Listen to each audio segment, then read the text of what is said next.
Saudara, kita simak kata-kata Mas Khalid ini yang heboh dengan kasus pagar laut. Ini sangat menginspirasi sekali saudara-saudara. Silakan. Boleh, boleh. Kasih masukan tentang pengetahuan itu kan. Pengetahuan. Seseorang berpikir apapun itu tergantung sumbernya. Ya kan? Kalau sumber pengetahuannya keruh, maka pengetahuannya akan keruh. Sumber pengetahuan yang keruh yang jernih itu tergantung motivasinya. Kalau motivasinya kesementaraan, keterlibatan tentang misalnya staf atau jabatan atau harta atau ketenaran atau apa, dia akan keruh pemikirannya. Karena terganggu dengan kepentingan yang sementara ini. Jernih dan tidaknya pengetahuan itu tergantung dari motivasinya. Kalau motivasinya keabadian, dikarenakan Allah, maka yakin pengetahuannya akan jernih. Dan saya percaya itu. Karni Ilyas kembali mempertegas pertanyaan kepada staf desa, yaitu Tarsin, apakah nelayan Anda sama sekali tidak terganggu dengan pagar-pagar tersebut? Tapi dengan adanya bambu-bambu yang tadi dimaksud, nelayan kami setelah bertanya, ya, itu tidak terganggu dengan adanya bambu-bambu tadi. Walaupun tadi berlayarnya lebih jauh katanya. Solarnya kalau misalnya berlayar lebih jauh, saya rasa enggak juga, ya. Ya mungkin kan kalau menurut keterangan juga dari beberapa nelayan kami, itu kan kalau misalnya mau dilewati, misalnya ada itu katanya bisa dibuka lah gitu, misalkan bisa dicabutin atau apalah gitu. Saya staf desa tapi mengurus nelayan gitu, karena di kami itu ada nelayan lokal, ada nelayan pendatang juga gitu. Ya, jadi Anda tidak mengalami sehari-hari bagaimana berlayar ke... Kalau bicara mengalami enggak gitu.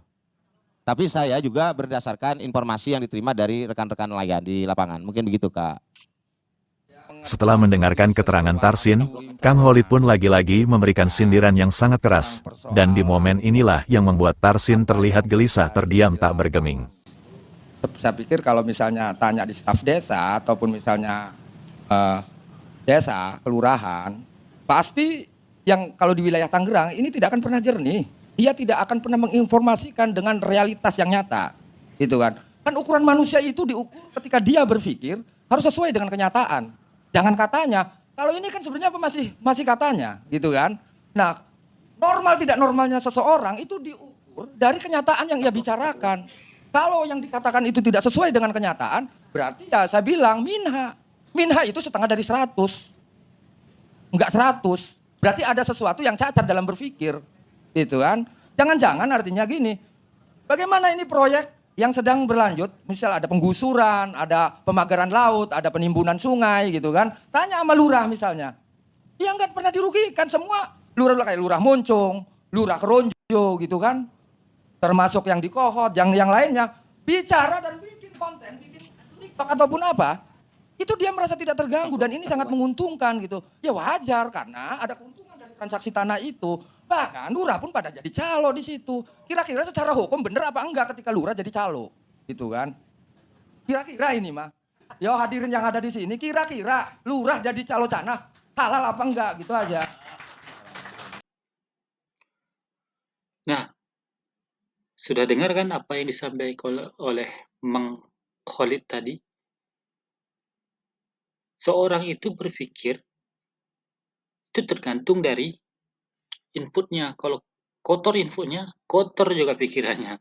Kalau bersih inputnya, maka bersih juga pikirannya. Itu adalah cara berpikir orang dewasa. Yang ini didapatkan dari seorang nelayan yang sehari-harinya bergelut dengan pekerjaan-pekerjaan kasar tanpa pikiran, tetapi dia mampu merumuskan motivasi yang kuat. Dia memiliki motivasi yang kuat untuk berpikir dan kelihatan pintarnya kan, kedewasaannya. Itulah, maka kita harus terus belajar untuk menjadi orang dewasa. Tua itu pasti, dewasa itu pilihan. Tunggu motivasi-motivasi belajar dewasa lainnya, dan jangan lupa subscribe, like, dan komen. Dan jangan lupa juga share. Assalamualaikum warahmatullahi wabarakatuh.